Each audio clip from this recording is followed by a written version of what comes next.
Hey, what's going on everyone? How you guys doing today? Welcome back to the Steve Rising video. And in today's video, we're going to be talking about the 7-day exotic engram.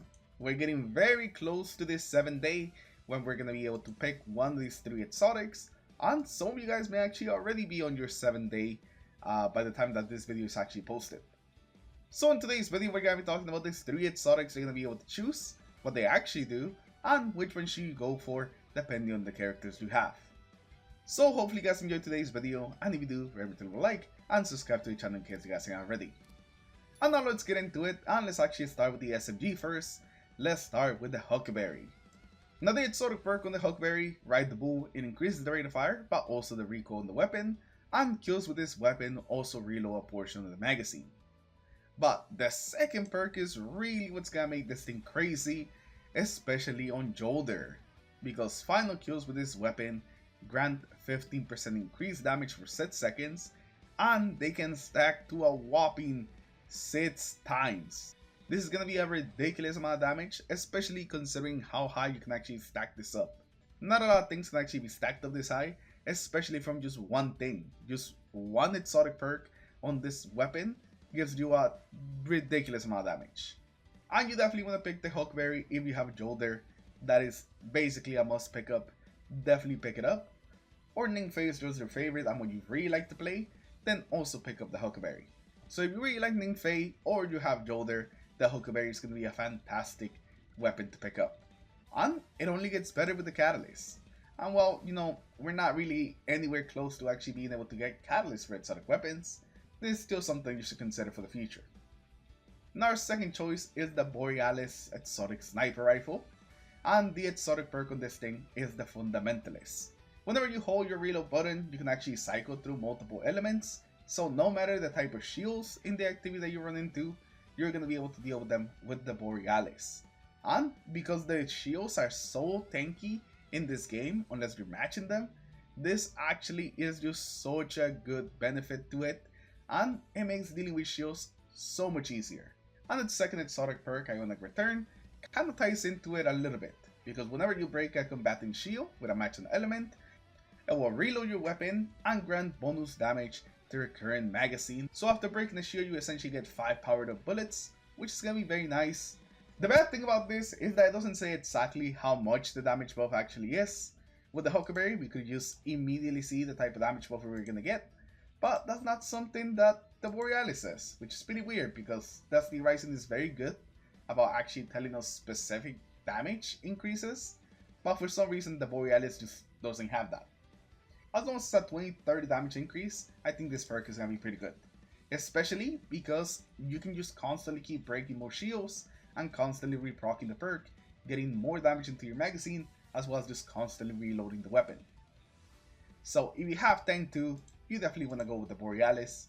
It's going to be a really good sniper for just general play, but it is not a DPS sniper. So don't think that you're going to be doing some huge amounts of DPS with this sniper.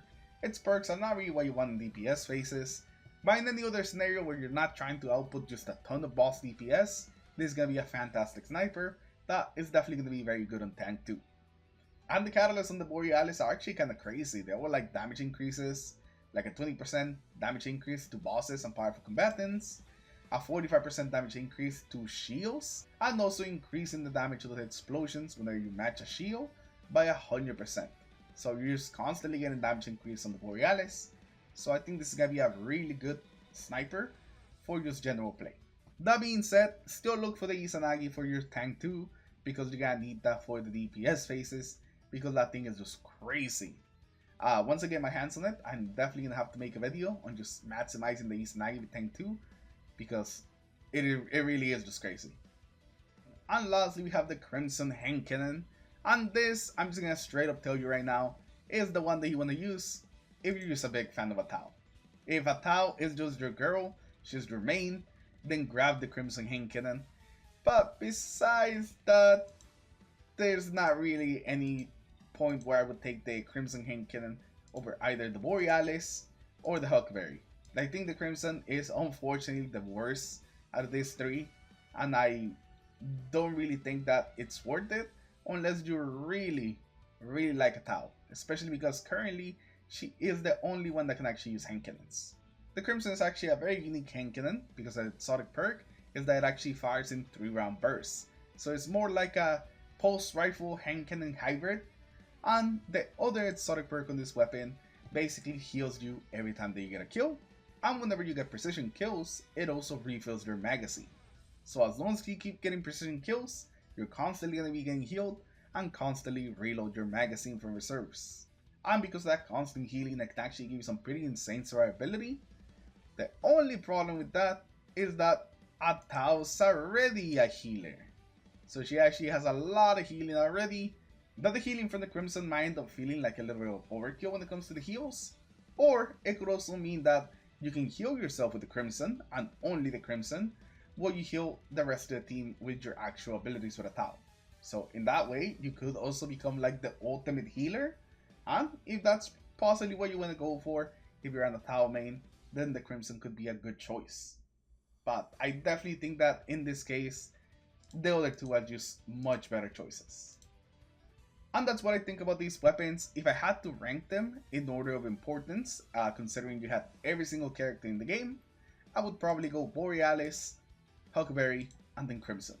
One really good thing about this event is that we're not only going to get one exotic weapon, we're actually going to get two, because we get our first one on the 7th day, and then we get a second choice on the 14th day. So you can either get the same weapon again, or you can get a different one. So you can do the Borealis, then the Huckberry, or you can go with Huckberry and then Borealis.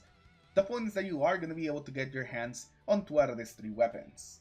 So don't stress too much about your choice right here, because just in a week from now, you're going to be able to have another chance at actually picking another weapon.